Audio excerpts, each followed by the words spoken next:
My name is Arnold Clifford from Baklabato, about 18 miles west of Shiprock. This is an area that BHP has proposed for a future mine site that they call Area 4 North. This is kind of like a neat area, at first glance, it's mainly barren and it doesn't look like there's a whole lot of things out here, but once you start making an inventory of all the natural resources that are out here, more than just what you see, what we've been looking at this morning was several different occurrences, like isolated sites of different locations of fossils. The first few sites that we look at were mainly composed of microfossils, which are very tiny fossils like small fish teeth, small reptile teeth, and a lot of these teeth are less than 5 millimeters or smaller. It's kind of mixed in with a matrix of a whole bunch of highly fragmented turtle shells, at least 4 to 5 different species of turtles that they call testudines is the name of those. Along with that, we have mixed in with all the microfossils are some shark's teeth and also some large individual reptile bones, like dinosaur bone. Further south, there's locations that we visited that had like vertebrae of triceratops, hadrosaurs, and also huge leg sections of, I believe these are probably like platysaurs or what they call the duck-billed dinosaurs. We saw a number of different individual vertebrae and also individual fragmented leg bones, and there's one area where we found a near complete section of maybe a femur that was probably like about 4 feet long.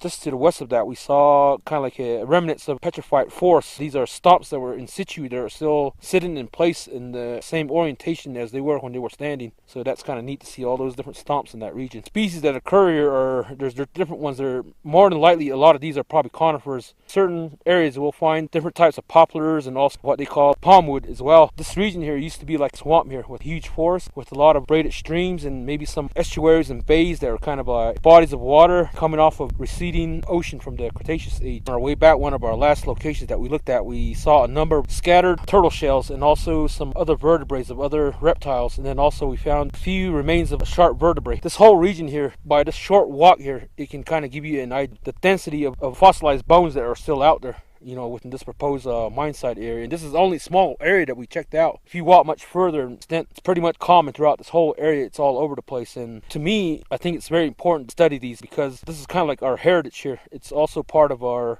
teaching tool that we can use to the youth. There's no preservation in terms of having like a museum for all the school-age children across the reservation. We should have a world-class facility that's kind of dedicated to preserving all these different paleontological remains out here. There's such a diversity out here, I think there's a lot of new species that hasn't been discovered yet. The mine, what they do is they'll go into an area and they'll strip off everything off the top without even looking at what's at the bottom. They'll take off whatever topsoil is there. They'll save that and then they'll strip off the whole overburden. So all the dinosaur bones that are within that particular formation that they're mining has never been fully documented. So it's something that's been long overdue that needs to be addressed,